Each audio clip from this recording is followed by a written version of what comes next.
Salut tout le monde, bienvenue dans ce point de marché zone bourse du vendredi 7 février 2025 qui s'appelle ce matin « Le marché s'accommode de la Trump politique », en tout cas pour l'instant. Le show Donald Trump continue à animer des marchés financiers qui s'en accommodent finalement assez bien, et contrairement à la plupart des pronostics les plus funestes, eh bien c'est l'Europe qui s'en tire plutôt pas mal d'un point de vue boursier, tout en restant évidemment à la merci du pouce levé ou du pouce baissé de l'empereur de la Maison Blanche et de sa cour. La dernière séance de la semaine sera dominée par les chiffres de l'emploi aux États-Unis en janvier, qui pourraient révéler quelques surprises et relancer la machine à spéculer sur la politique monétaire de la Fed. Le mois de février 2025 avait tout pour démarrer dans le bruit et la fureur de la guerre commerciale relancée par Donald Trump à l'encontre du Canada, du Mexique et de la Chine. Et bien finalement, l'agitation baissière initiale a fait place à un entre-deux positif pour les marchés actions, alors même que les résultats de plusieurs locomotives boursières, et là je pense à Amazon, à Alphabet ou à Microsoft, ont clairement déçu. Plus précisément, les investisseurs ont fait preuve d'une certaine schizophrénie puisqu'ils ont renforcé leur avidité pour l'intelligence artificielle tout en punissant les grandes plateformes technologiques pour leurs investissements somptuaires en la matière.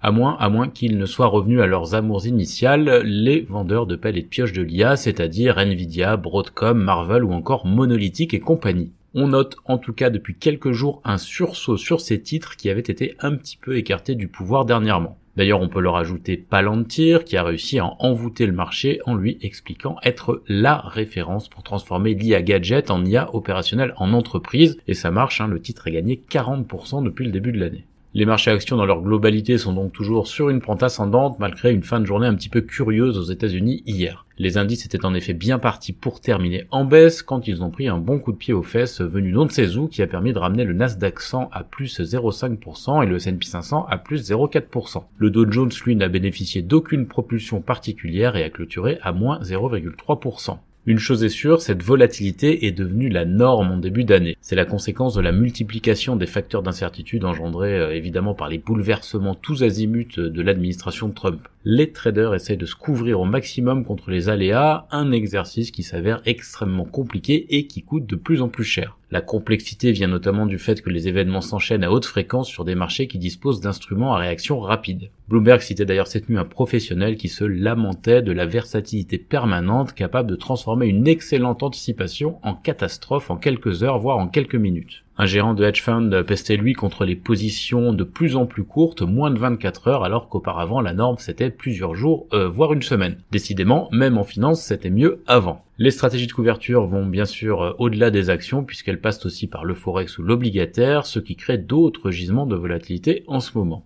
Du côté de l'Europe, j'en parlais un petit peu avant, les marchés se tiennent très bien. Le SMI suisse, le DAX allemand et le CAC 40 français affichent des gains de 8 à 10% en 5 semaines, c'est considérable. L'indice français, qui était d'ailleurs à la traîne en 2024, a redoré son blason grâce à la reprise de son compartiment du luxe, mais pas seulement, puisque le trio de tête de l'indice en 2025, sur des gains quand même de 20 à 30%, il est composé de Société Générale, d'ArcelorMittal et de Dassault Systèmes. Le CAC 40 a d'ailleurs repassé le cap des 8000 points hier, c'est la première fois depuis le mois de mai 2024. J'ajoute un autre gisement de performance, la Chine qui semble avoir caché sa méforme économique sous le tapis de l'IA générative de DeepSeek. Le Hang Seng gagne 25% sur les 6 derniers mois et 11% depuis le point bas du 13 janvier. Mais revenons à l'aube de ce 7 février. Hier soir, L'Oréal et Amazon ont déçu avec leur publication post-clôture pour des raisons différentes. Le groupe français de cosmétiques confirme sa panne de croissance, tandis que le géant américain du commerce en ligne et des serveurs a remporté la palme des investissements dans l'IA en mettant 100 milliards de dollars sur la table en 2025. Il remporte d'ailleurs par la même occasion le concours de celui qui a la plus grosse entre Meta, Microsoft et Alphabet, la plus grosse dépense d'investissement évidemment. Hormis les résultats, le grand rendez-vous du jour est pour 14h30 avec la statistique de l'emploi américain du mois de février. Il y a 3 choses principales à dire à ce sujet. Alors la première, et comme cela a encore été répété par des banquiers de la Fed cette semaine, un affaiblissement visible du marché de l'emploi aux États-Unis est un préalable pour que les taux directeurs baissent. C'est donc un marqueur ultra important pour la politique monétaire. Deuxièmement, le consensus est situé autour de 175 000 nouveaux postes après 256 000 le mois précédent. Tout écart avec ce chiffre fera tirer des plans sur la comète monétaire ou financier évidemment. Enfin, Enfin, et ça c'est important, la publication des chiffres de janvier marque la correction des données estimées avec un risque d'ajustement qui est cette année XXL. En effet, le bureau des statistiques américain avait suggéré dans son estimation préliminaire qui datait du mois d'août que le nombre d'emplois pourrait avoir été surestimé de 818 000 postes aux États-Unis cette année, ce qui est absolument colossal. Ça constituerait d'ailleurs la plus importante révision depuis 2009. C'est une révision de l'ordre de 0,5%, alors qu'en moyenne on est plutôt sur des révisions de 0,1% sur cette statistique. Alors pourquoi ça compte ? Eh bien parce qu'en révisant les bases de comparaison, les chiffres ne veulent plus nécessairement dire la même chose. Il faudra donc prendre les données publiées avec des pincettes et laisser les gens bizarres qui trouvent les diables dans les détails analyser la situation avant de réagir.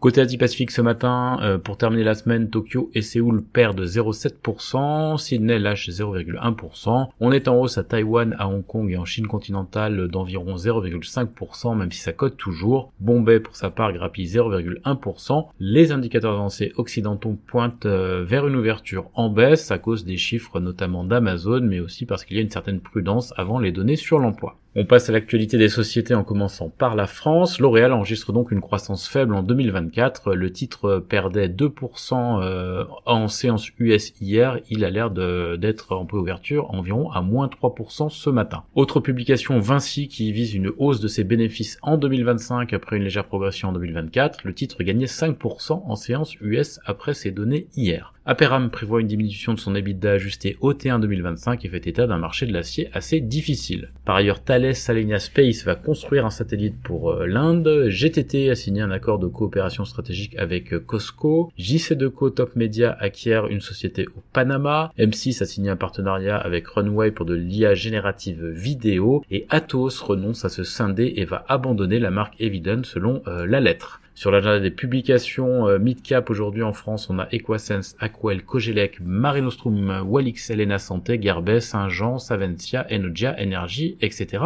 etc. Ailleurs en Europe, on a aussi quelques publications de résultats. On a notamment XFAB Silicon Foundries qui prévoit un chiffre d'affaires de 195 à 205 millions de dollars pour le T1 2025. On a des annonces du côté du groupe Volkswagen. Porsche AG annonce que les dépenses liées au développement des véhicules auront un impact sur le bénéfice d'exploitation en 2025 de 800 millions d'euros. Par ailleurs, Porsche Automobile Holding, le holding de tête du groupe, revoit la taille de ses dépréciations dans la fourchette 2,5 à 3,5 milliards d'euros sur Porsche AG et à environ 20 milliards d'euros sur Volkswagen.